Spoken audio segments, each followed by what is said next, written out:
I'm extremely pleased to welcome to the studio Ms. Kathleen Speake, who comes from an organization called ECPAT. And they are an international organization that is helping reduce the level of child prostitution and child trafficking around the world. Welcome, Kathleen. It's nice to be here.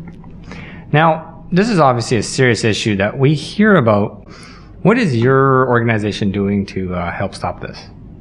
Our organization, as you say, is global, and we fight against child prostitution, child trafficking for sexual purposes, and child pornography around the world. And we basically work with different stakeholders within civil society, private sector, government, to raise awareness, to have a dialogue on those issues, to influence at the policy level, and to ask everybody to take their responsibility in ending these egregious crimes.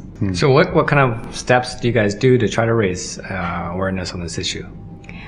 Well, there's working with the different stakeholders, and one really interesting campaign that we have on now is with the Body Shop. And it's really an opportunity to raise awareness with customers of the Body Shop. And these are pretty much ordinary people that come into the storefront and they learn about these kinds of issues. There's material in the shop that tells them about how well the government is doing, what the gaps are in terms of legislation and activities.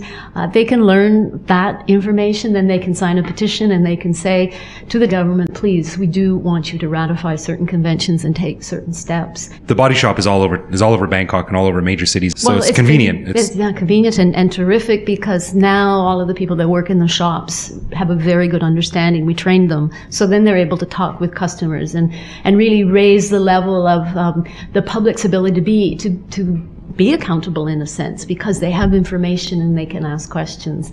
And the Body Shop is also selling a product, hand cream, and the revenues from that, a portion of the revenues go to some of the anti-trafficking work that we've been doing at ECPAT International, including a really interesting program with child survivors, helping them to be empowered and to reach out in their community to others who are at risk, and to become advocates really for anti-trafficking activities that need to happen, legislation and policy that needs to be put in place.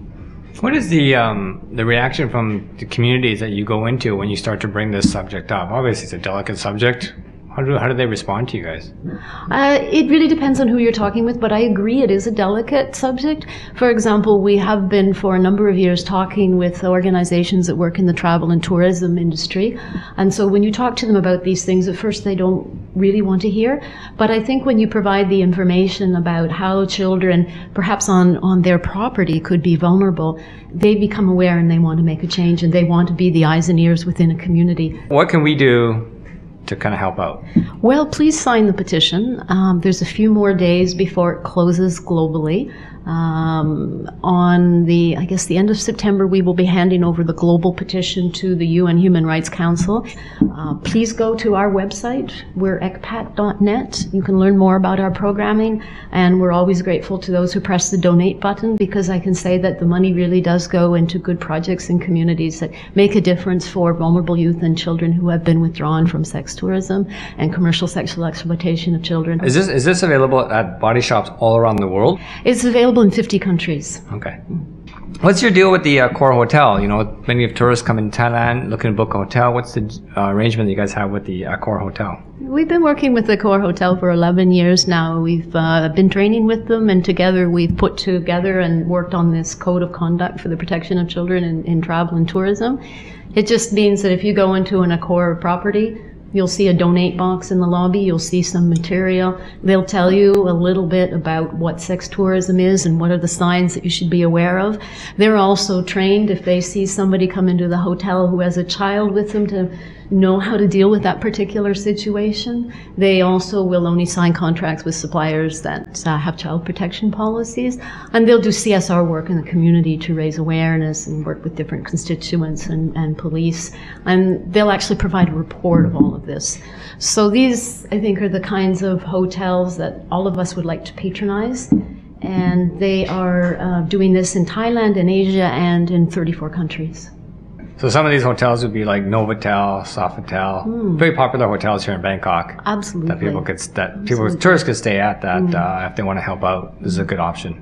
Once again, your website is at ecpat.net, ecpat.net. And if you're in a body shop, sign the petition, buy some hand cream. Thanks, Kathleen. Thanks for coming on the show. Thank you. Pleasure to be here. Thanks again.